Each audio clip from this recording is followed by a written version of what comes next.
Hey guys, Art131 here. 13131 for the online. And we're going to be meeting online, of course. There will be no Zoom meetings. There will be no face-to-face via video. But unless you request it, then we can have a Zoom together individually. So basically, I'm addressing the assignments for the group, and then we can talk individually. We'll be communicating with via email and email attachments. And I sent out an email today earlier that addresses all that and talks about the supplies too. So look for that email if you haven't seen it yet, and we'll go from there because rather than discuss it here, you can just check the email out. If you have questions about it, email me. So that's how the course will be conducted, and I post videos that give instruction and demonstration for every assignment. So each assignment for each week, of which there's 2 or 3, and I'll provide you with a weekly schedule, and I'll show you that in a minute. But those assignments are what each week I'll post a video for them individually. And so, or I might talk about all of them at once if they're less involved, or more involved ones, then I break them up into individual videos. So you're going to be watching those videos and watching the instruction and the demonstrations, which are from various sources, not just me.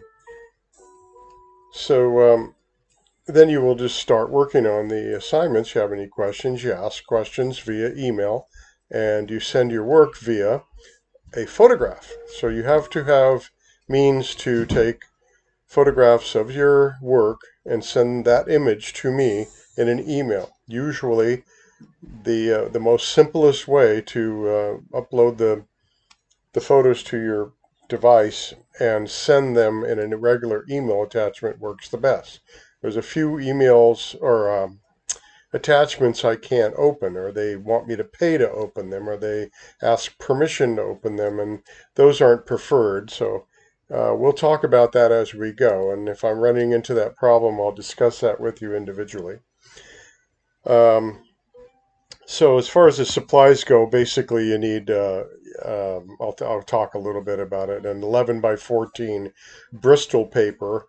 Bristol paper is drawing paper, but it's a little thicker than drawing paper, so you can actually paint on it. Because there is one assignment that is going to be about color, and you might want to use paints. So the Bristol is actually better all around for various media.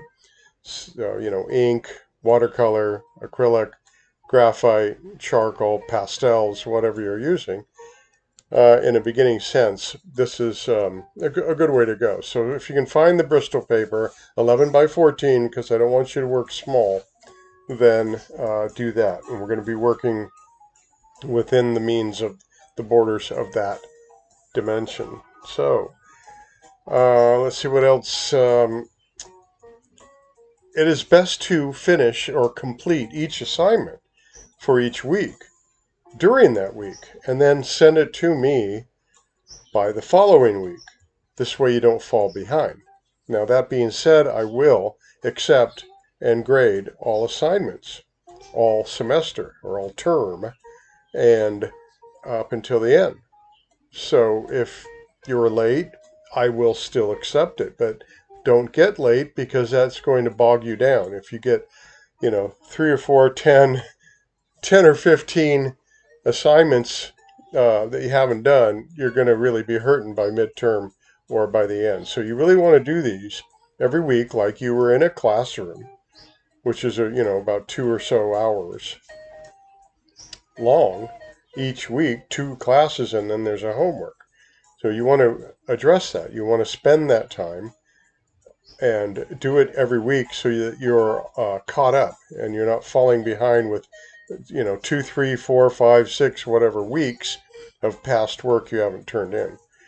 Then it's going to get kind of miserable for you and me, and that is not something that's preferred to do. So get them done, get them completed, because what ends up happening is that you'll send me something and I'm going to want you to work on it some more. I'm going to give you suggestions on what to do to make it better. And this means you're going to get a better grade on it.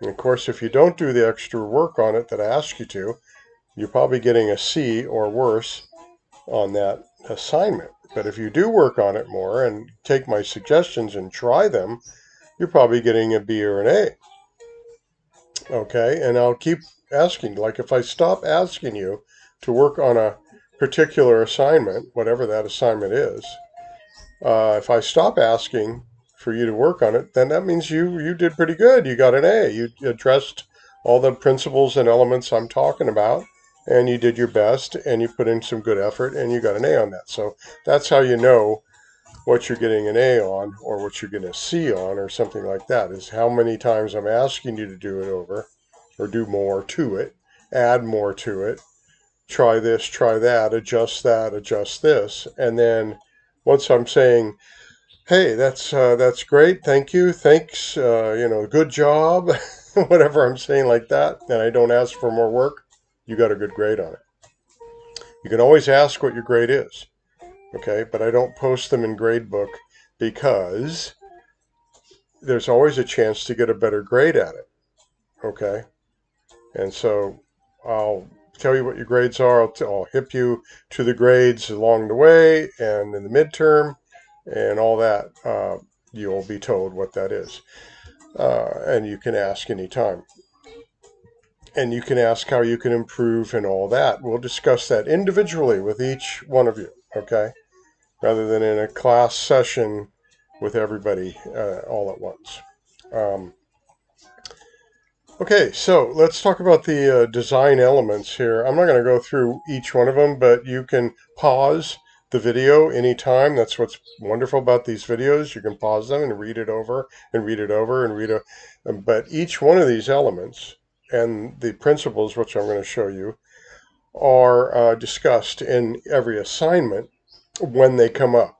So I'm talking about something in color or line or value, like here, or shape, and you can pause this and read these on your own.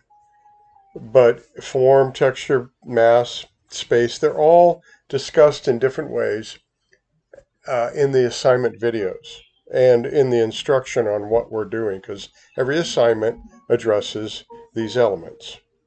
Okay, so you can pause this and read it more if you want.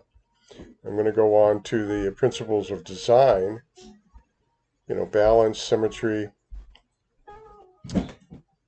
contrast, repetition, rhythm, and you can go through these and just, this is a brief discussion or description of what each one of these is, and then I'll talk about them with the assignments and why we're putting those into whatever we're drawing or the project we're doing.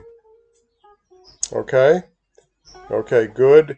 And I'm going to show you the assignment schedule, which I will post with the syllabus on the syllabus option, which is on the left sidebar. When you go into the course, you'll see a left sidebar of things you can click on, and so click on the syllabus, and you also see a little window to click on for the weekly schedule. I know it says fall up there because I haven't changed it yet. So I'll get to that, and I'll send that, and it'll be for winter, but it's the same darn thing. It always is. I might change it here and there. But if you look at this, there's like 31 of these assignments. So, to get a C in this class, you got to do about 24 of them or something, and do good on them and get A's on them to get the C. Otherwise, you need more to get the C. Of course, you do. The more you do, and the more effort you put into it, the more you redo work that I'm asking you to redo or add to it or adjust it, and you send that back to me, and I finally say, oh, looks good, thank you, then you've gotten good grades on that. Otherwise, you'll need more and more and more to get the passing grade, which we will talk about as we go each week, anytime you want, and I'll send you a heads up on the midterm of your grade, and toward the end, of course, I keep bugging you if you're not up to par or you're not going to pass. I will bug you to death so you'll pass. Okay, so this is, if you can see, there's 2 in a week and a homework, which is typical of any class. So art is no different. You have 2 classes a week. I'm not asking you to come and work on any specific days because everybody has a different schedules. Whatever works for you, when you can fit this class in 2 sessions a week that are about 2 to 3 hours each, and a homework time, then do that wherever you fit it in. Okay? That's the beauty of the online. That's the beauty of me not having Zoom meetings. If you want a Zoom meeting, just request one and we'll set it up individually. Okay, so when you see week 1, week 2, week 3, that's the weeks I'm talking about. When you see the assignments here, I'm talking about doing these assignments during this week, or this week, or that week, or that week, whatever they are posted, and then complete them and send them to me by the following week so I can look at them, and then maybe I'm going to ask you to do more work to it and give you suggestions, and I'll give you images and examples to look at and all that. I'll help you all I can with that. And you're going to try better ways of completing the assignments and probably do pretty good. Most students do when they try. You got to put the effort in. Okay, so the first week, the first assignment, number 1, is a pre-instruction drawing. So, I mean, that's what you are going to do on your own, and I'm not going to tell you how to do it.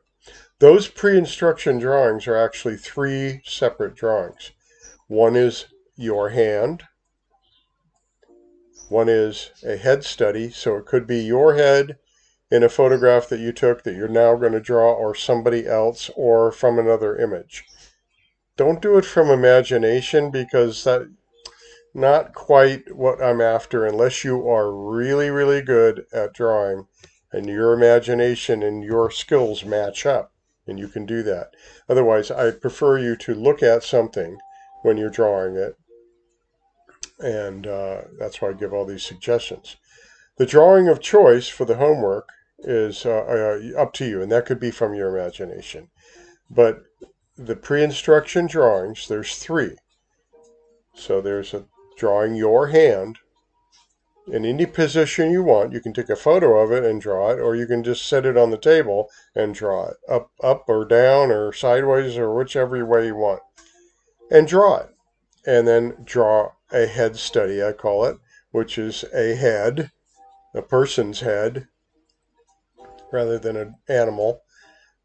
Some people sent me animals before I said that before, and okay. Sent me a cat head and a dog head, and I had to accept it. So I'm saying a person because we're going to be doing portraits. This is a way for me to get an idea of your skill level and possibly help you from there. Okay, so that's what number 1 is. Usually you would do that on Monday, the 6th, when we start. Otherwise, sometime during the week, and don't let it wait till the next week and the next week. Also, so that was 3, right? Your hand, a head study, and a, what was it? A chair. Yeah, a chair. Okay, so a chair.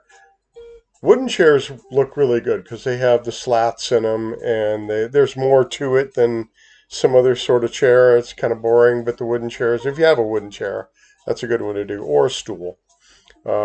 Just draw it. Set it up in the house somewhere with a light source on it, and draw what you see. Okay? We'll talk about the shoe from Memory and Life, which is memory is going to be like an imaginary shoe. or one you remember, and one's from life. Whenever you say life, whenever we say life drawing from life, then it is something set up in front of you. All right? So all of number 1 pre-instruction drawings are from life.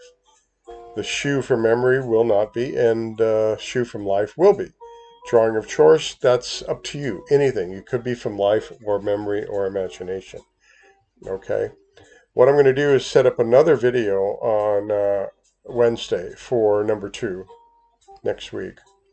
And I'll talk about that, and I'll also provide instruction on holding pencils, shading techniques, why we shade, light source information, and why that's important. And I'm not going to say it now because number 1 is pre-instruction drawings. That's it for next week. And then we're going to start getting a little more intricate as we go, and they all build upon each other. So for the first week, look at that video.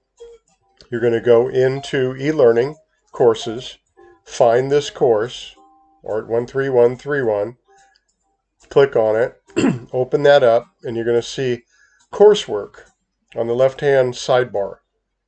And you're going to click on that. That's going to open up where the videos are. You click on, I believe it's assignments, and then you will start seeing all the videos for each week assignments starting to appear, starting with number 1 for week 1, number 1. Okay, and then just watch this video I'm making right now for you, and look for the next one on Wednesday, and I'll talk about the homework again, and that's how we'll proceed. Each week there'll be a video. You'll watch the first one, the second one, blah, blah, blah, blah, blah, as we go down. Any questions, always communicate with me. I usually get back with you, if not that same day or by the next day. Unless it's a weekend and I'm going to go out partying. No, I'm kidding.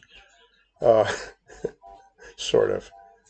I may miss a few days on a weekend, but by Monday, of course, I'm back, and I'll address whatever questions you have. Okay, so that's basically it for now. And look for this. It'll be posted next to the syllabus on the syllabus option on the left-hand sidebar under coursework, or not coursework, before that. When you just go into the course, you'll see it there. All right? Okay, so any questions, ask. Look for the email about the materials. So I did say something about Bristol paper, right? 11 by 14. Pencils, drawing pencils, are the best ones are soft graphite, because soft graphite renders dark tones. You can get light and dark tones from a soft graphite pencil. You don't really need, unless you're really getting into drawing and you're really good and all that stuff, you probably have pencils by now. If you're a beginner, you don't need an 18 set of pencils. Just get one that renders dark tones, like a 5B to an 8B or a HB. Those render dark tones, and you, by pressing lightly or pressing heavier, you can make light and dark tones. I'll show you the video when I do number 2 here. There'll be a video about that, shading. Also, you can get total graphite pencils that don't have any wood in them. The whole thing is graphite.